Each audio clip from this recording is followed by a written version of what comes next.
Hello friends, welcome to सैप defence. आज हम बात करेंगे एक बेहद ही इंपॉर्टेंट टॉपिक पे और वो टॉपिक है project 75I for Indian navy यानी P75I सबमरीन्स के बारे में। P75I सबमरीन्स पिछले कुछ सालों से डिले होता जा रहा है और इसी वजह से अब इंडियन नेवी और एमओडी इसे जल्द से जल्द शुरू करना चाहती है। और ख़ासकर जो प्रेजेंट सिनारियो है और थ्रेट परसेप्शन है इंडियन ओशन में, उसे देखते हुए ये ज़रूरी है क्योंकि चीन और पाकिस्तान पे भरोसा करना मुश्किल है। अगर टू फ्रंट वॉर हो जाए तो फिर हम मुश्किल में पड़ सकते हैं। इसीलिए अब P75I समय की मांग है और इसका जल्द से जल्द शुरू होना बहुत ज़रूरी हो गया है।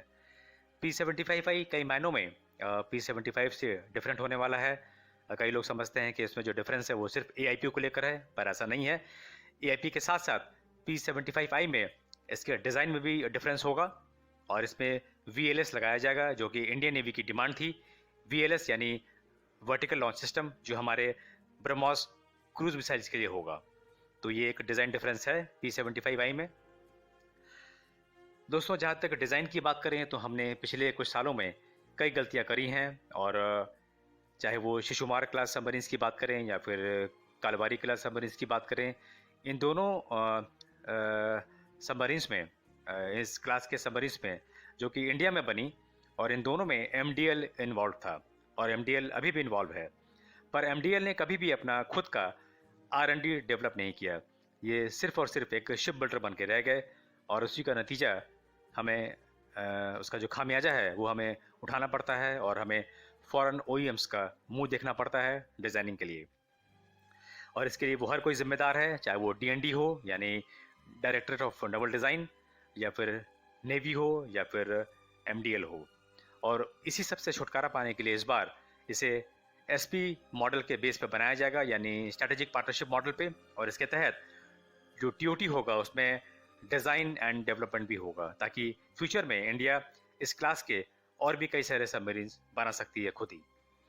इंडिया में MDL और LNT को शॉर्टलिस्ट किया गया है और उसे इन 5 फॉरेन के OEMs के साथ काम करना पड़ेगा। जो विनर होगा उसमें नेवल ग्रुप फ्रांस है, जर्मन का थेसन ग्रुप है, रशिया का रूबन डिज़ाइन ब्यूरो है, स्पेन का नवंसिया है और डेवू है कोरिया का। अगर इनके सबमरीन्स की बात करें तो हम बात करते हैं सबसे पहले डिस्प्लेसमेंट की। तो जो 3 सबमरीन्स हैं, चाहे वो स्कॉर्पिन है या फिर जर्मन टाइप 214 है या फिर रशियन आमूर है, इनका तकरीबन सेम ही है। 1800 से 2000 टन का डिस्प्लेसमेंट होगा। डेवू KSS-3 में जो बैच 2 है वो बड़ा होगा, तकरीबन 4000 टन का डिस्प्लेसमेंट होगा। और अगर नमंसिया S80+ की बात करें तो उसका भी बड़ा है, तकरीबन 3200 टन का डिस्प्लेसमेंट होगा। स्पीड की बात करें तो स्पीड ऑलमोस्ट सबकी सेम है। रेंज की बात करें तो सबसे ज़्यादा रेंज जर्मन टाइप 214 का है, 19,300 किलोमीटर। इसके बाद डेवू का है 19,000 किलोमीटर और तब स्कॉर्पियन है 12,000 किलोमीटर। एंडोरेंस की बात करें तो एंडोरेंस थोड़ा ऊपर नीचे है।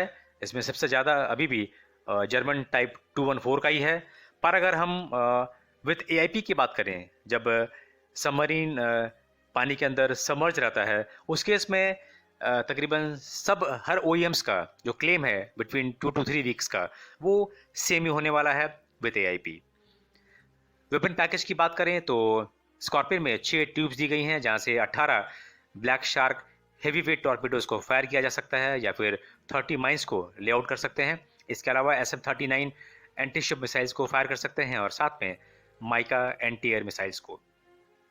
जर्मन टाइप 214 में 8 ट्यूब्स दी गई हैं, जहां से टॉर्पीडो को फायर किया जा सकता है और साथ में हार्पून मिसाइल्स को भी। रशियन आमोर में 6 ट्यूब्स दी गई हैं, जहां से 18 मिसाइल्स को फायर कर सकते हैं या फिर टॉर्पीडोज को या फिर माइंस को लेआउट कर सकते हैं। ये ऑप्शन उन्होंने दिया है। डेवू में 6 ट्यूब्स दी गई हैं, जहां से टाइगर शार्क टॉर्पीडोज को फायर कर सकते हैं और साथ में हार्पून मिसाइल्स को। पर इसमें सबसे बड़ी बात यह है कि इसमें VLS सिस्टम दिया गया है, जो इंडियन नेवी डिमांड कर रही है, यानी वर्टिकल लॉन्च सिस्टम, जो हमारे ब्रह्मोस क्रूज मिसाइल्स के काम आएगा।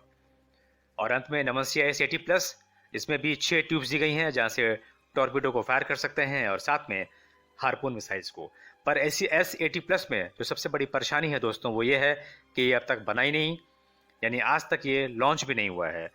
इस पहले सबमरीन की जो लॉन्चिंग है वो तकरीबन 2021 के एंड में या 2022 के शुरू में होनी है। तो जो सबमरीन अब तक बना ही नहीं, उसके साथ इतने बड़े प्रोजेक्ट में जाना मेरे ख्याल से रिस्क फैक्टर हो सकता है इसमें। जहाँ तक ये AIP की बात करें तो ये क्लेम करते हैं कि इनका जो AIP है वो बायो इथेनॉल बेस्ड AIP है, जो कि इको फ्रेंडली है और साथ में मेंटेनेंस फ्री भी है। पर सबमरीन पहले लॉन्च तो हो, इसके बाद देखेंगे कि आगे क्या होता है। अगर हम डेवू के KSS-3 की बात करें, बैच 2 की, तो ये बड़ा सबमरीन है, तकरीबन 4000 टन्स का। पर इसके साथ भी वही परेशानी है कि इसके अब तक 2 सबमरीन सिर्फ लॉन्च हुए हैं और ये बिल्कुल नया सबमरीन है, नया प्लेटफॉर्म है। इसमें एक ही प्लस पॉइंट है इस सबमरीन का, वो ये कि जो इंडियन नेवी ढूंढ रही है कि इसमें VLS है, यानी vertical launch system for BrahMos cruise missiles. Otherwise इसके सब सिस्टम्स अभी तक चेक नहीं हुए हैं और मुझे लगता है कुछ साल ज़रूर लगेंगे इनको चेक करने में।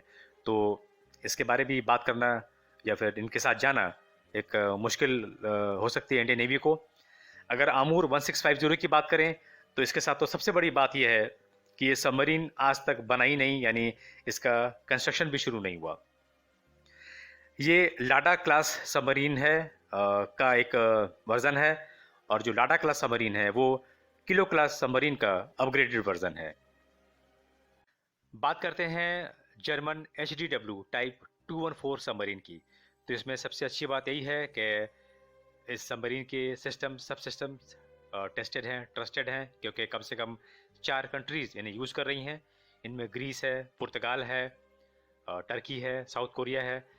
पाकिस्तान ने भी इन्हें लेने की कोशिश करी थी पर वो डील नहीं बन पाई और उन्हें चाइनीज़ सबमरीन टाइप 039B से संतोष करना पड़ा। इनके पास एक सबमरीन है टाइप 212 और उसमें जो हल है वो नॉन मैग्नेटिक स्टील हल है, एंड बिकॉज ऑफ दैट जो MED होते हैं यानी कि मैग्नेटिक एनोमली डिटेक्टर्स, वो सबमरीन को डिटेक्ट नहीं कर पाते हैं। पर अफसोस की बात यह है कि ये जो टेक्नोलॉजी है ये अपने एक्सपोर्ट मॉडल टाइप 214 में शेयर नहीं कर रहे हैं, नहीं दे रहे हैं। और ये टाइप 214 वही सबमरीन है जो इन्होंने हमें P75I में ऑफर किया है। तो शायद ये बात इंडियन नेवी को पसंद ना आए। दूसरी बात प्राइस को लेके है। हम सबको पता है दोस्तों कि जर्मन इक्विपमेंट सबसे महंगे होते हैं। अगर हम अभी भी इन 5 OEMs को कंपेयर करें इनके प्राइस को, तो जर्मन HDW टाइप 214 सबसे महंगा होगा। और तीसरी बात हार्पून मिसाइल्स को लेके है। कल को अगर हमारे और US के बीच जो रिलेशन से ख़राब होते हैं तो फिर US इन्हें बैन कर देगा और हम हाथ मलते रह जाएंगे। तो उस केस में भी हमें परेशानी हो सकती है। हालांकि मिसाइल्स वाली बात से ओवरकम किया जा सकता है, क्योंकि वहाँ पे हम अपने मिसाइल्स फिट कर सकते हैं, क्योंकि अब मिसाइल टेक्नोलॉजी में और हम सेल्फ रिलायंट हो चुके हैं।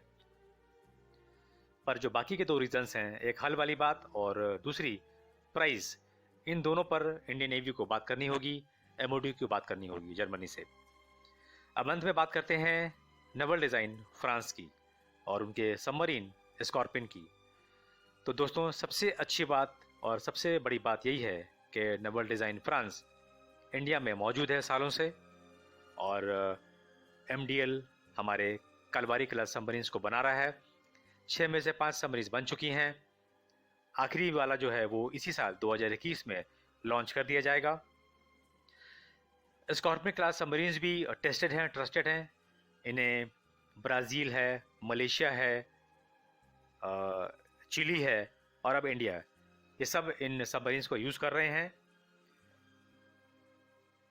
इन्होंने जो इतने सालों से जो मेहनत करी है इंडिया में और इन्होंने जो इकोसिस्टम डेवलप किया है, उसका फ़ायदा इन्हें ज़रूर मिलने वाला है, मुझे ऐसा लगता है। और हो सकता है कि इनका जो मॉडल है टाइप AM2000 विद AIP, उसे सेलेक्ट कर लिया जाए, हो सकता है ऐसा।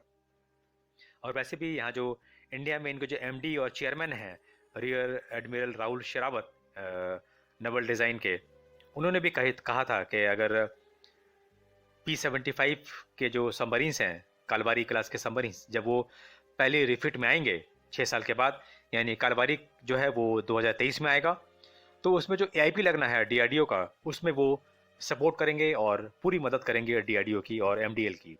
तो ये सारी चीज़ें इनके फेवर में जाती हैं और इनका जो मॉडल है AM2000 विद AIP उसे सेलेक्ट किया जा सकता है।